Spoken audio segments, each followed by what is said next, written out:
नमस्कार विद्यार्थियों, मैं डॉक्टर अरुण कुमार। आज हम चर्चा करेंगे नए राजनय और पुराने राजनय के बारे में। इन दोनों के बीच में जो मूलभूत अंतर है उस पर आज हम चर्चा करेंगे। जैसा कि हम जानते हैं कि नया राजनय 19वीं शताब्दी की देन है। 19वीं शताब्दी से पूर्व जो राजनय राष्ट्रों के बीच सक्रिय था उसे पुराने राजनय के नाम से हम जानते हैं। नए राजनय के आने के बाद बहुत सारे राजनयिक तौर तरीक़ों में हमें बदलाव नज़र आता है, तो जाहिर सी बात है इन दोनों के बीच में अंतर भी विद्यमान होगा। अगर हम दोनों के बीच अंतर को देखना चाहें तो पहला अंतर हमें लक्ष्य की दृष्टि से पता चलता है। पुराना राजनय मित्र बनाना, दूसरे के मित्रों को तोड़ना के उद्देश्य से काम करता है। वहीं नया राजनय ये तो करता ही है, साथ ही साथ नए राजनय में राष्ट्र राज्य की प्रादेशिक राजनीतिक तथा आर्थिक अखंडता सुरक्षित करने का उद्देश्य भी रखते हैं। पुराने राजनय में लगातार खतरे की आशंका नहीं रहती है, यानी राजनयिक वार्ता संपन्न हो जाने के बाद एक दूसरे राष्ट्रों के प्रति विश्वास का माहौल बना रहता है और वहाँ पर खतरे की संभावना कम रहती है। जबकि नए राजनय में खतरे की संभावना बनी रहती है। राजनयिक वार्ता संपन्न हो जाने के बाद भी, संधि समझौते हो जाने के बाद भी एक दूसरे राष्ट्र के प्रति विश्वास का जो क्षेत्र है वो व्यापक नहीं बन पाता और राष्ट्र जो है खतरे की जो आशंका से जूझते रहते हैं। नए राजनय में आर्थिक राजनय और व्यावसायिक राजनय को तरजीह दी जाती है, जबकि पुराने राजनय में आर्थिक राजनय की तरफ कम रुझान होता था। तो लक्ष्य की दृष्टि से ये अंतर हम नए राजनय और पुराने राजनय में देख सकते हैं। दूसरा अंतर हम सद्व्यवहार की दृष्टि से देखते हैं। पुराने राजनय में पत्र व्यवहार तथा दूसरे विचार विमर्श में सभ्य और शिष्ट भाषा का प्रयोग किया जाता है। प्रत्येक राज्य अपना दृष्टिकोण तथा लक्ष्य इस प्रकार प्रकट करता है ताकि दूसरे राज्य को बुरा प्रतीत न हो, यानी कि लक्ष्यों और उद्देश्यों का प्रकटीकरण इस तरह किया जाता है कि दूसरा राज्य जो है वो उसके प्रति सहानुभूति रखे, सद्भाव रखे।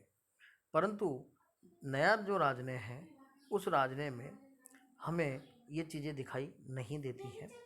नए राजनय में विरोध को जो है वो कड़े रूप में प्रदर्शित किया जाता है तथा समय समय पर भाषा की मर्यादा को भी भंग कर दिया जाता है। अशिष्ट व्यवहार राजनयिकों के द्वारा किया जाता है। तो जो नया राजनय है वो सद्व्यवहार की दृष्टि से पुराने राजनय की तुलना में ठीक नहीं है। तीसरी बात, दोनों राजनय के बीच के अंतर के संदर्भ में हम कर सकते हैं क्षेत्र की दृष्टि से। पुराने राजनय का जो क्षेत्र है वो मूल रूप से यूरोप, अमेरिका और जापान तक सीमित रहा और जो नया राजनय है उसका जो क्षेत्र है वह व्यापक है। इसमें एशिया, अफ्रीका, लैटिन अमेरिका के छोटे छोटे देश भी राजनय के क्षेत्र के लिए महत्वपूर्ण हो गए हैं। यानी 19वीं शताब्दी का जो युग है उसमें छोटे छोटे राष्ट्रों का उदय होता है और वो छोटे छोटे राष्ट्र राजनय के लिए भी महत्वपूर्ण हो गए हैं। तो नया राजनय जो है हमें व्यापक नज़र आता है, विस्तृत नज़र आता है।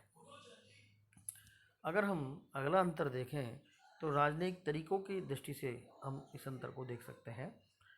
पुराने राजनय का जो व्यवहार है वो रूढ़िवादी तथा पुराने तरीके से संचालित होता था।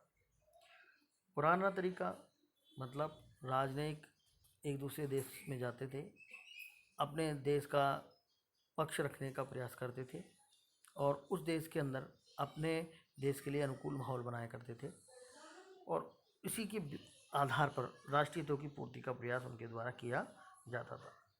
लेकिन अब जो नया राजनय है वो संचार से जुड़ गया है, तकनीक का बहुत ज़्यादा विस्तार हो गया है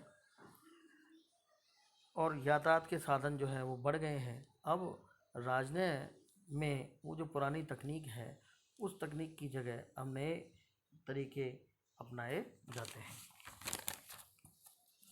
अगर हम राजनय के पुराने राजनय और नए राजनय के बीच एक और अन्य अंतर की बात करें तो गोपनीयता की दृष्टि से दोनों के बीच में हमें अंतर नज़र आता है। पुराना राजनय जो है वह गोपनीय होता था। अंतर्राष्ट्रीय संधियां और समझौते गुप्त होते थे। प्रशासकों द्वारा गुप्त रूप से पूरे देश से कुछ शर्तों के पूरे देश को कुछ शर्तों में बांध दिया जाता था। जबकि नया राजनय खुला राजनय है और राजनयिक वार्ता के निर्णय सार्वजनिक किए जाते हैं। मतलब कि पुराना राजनय जो है वो गुप्त रूप से संपादित होता था। राजनयिक वार्ताकार राष्ट्र के लिए संधि और समझौते कर लेते थे और ऐसी संधि और समझौते के बारे में जनता को पता ही नहीं चलता था। जबकि आधुनिक राजनय में हम ये पाते हैं कि अब जो भी संधि समझौते होते हैं उन्हें सार्वजनिक किया जाता है और जनता उसके बारे में अपने विचार प्रकट कर सकती है। अगला अंतर हम देख सकते हैं वह है जनसंपर्क की दृष्टि से। पुराने राजनय में मुख्य कार्यकर्ता राज्यों की सरकारें होती थी, किंतु नए राजनय में जनता प्रत्यक्ष रूप से भाग लेती है। जाहिर सी बात है कि राष्ट्रों के लोकतांत्रिकरण के कारण अब जनता की हर जगह भागीदारी सहभागिता सुनिश्चित हो रही है। तो राजनयिक कार्य में भी नया राजनय ऐसा है जिसमें जनता प्रत्यक्ष रूप से भाग लेती है, जबकि पुराना राजनय जो है वो राजतंत्रात्मक शासन प्रणालियों में प्रचलन में था। अतः उस राजनय में राज्यों की सरकारें ही राजनयिक वार्ताकार हुआ करती थी।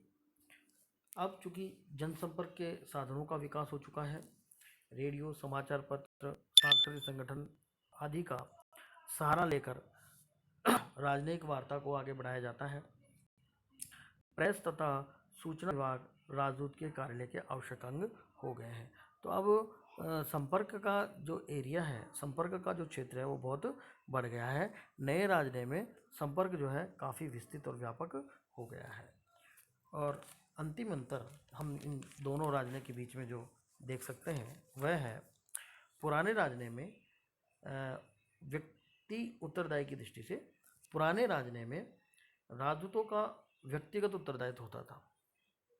वे अपने देश के राष्ट्रीय हितों के बारे में चर्चा करने के लिए, राष्ट्रीय हितों की पूर्ति करने के लिए अंतिम उत्तरदायी व्यक्ति के रूप में जाने जाते थे।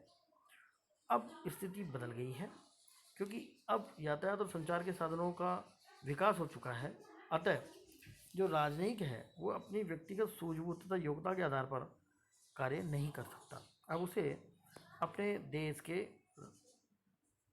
राष्ट्राध्यक्षों से निर्देशन प्राप्त करना पड़ता है और उसका उत्तरदायित्व भी कम हो गया, जबकि पहले ऐसी स्थिति नहीं थी। पुराने राजनय में जो उत्तरदायी था वो राजदूत हुआ करता था, उसी के ऊपर सारे राजनयिक जो वार्ता थी उसका उत्तरदायित्व रहता था, क्योंकि वो अपने राष्ट्राध्यक्षों से सही समय पर पूरी तरीके से निर्देशन प्राप्त करने में सफल नहीं हो सकता था, क्योंकि संचार साधन नहीं थे। अब इन संचार साधनों के विकास ने राजदूतों की उत्तरदायित्व की जो स्थिति है उसको बदल दिया है। अब राजदूत राजनयिक वार्ता के अंतिम उत्तरदायी व्यक्ति नहीं है। अब राष्ट्राध्यक्षों से मार्ग निर्देशन प्राप्त करके राजदूत जो है राजनयिक वार्ता संपन्न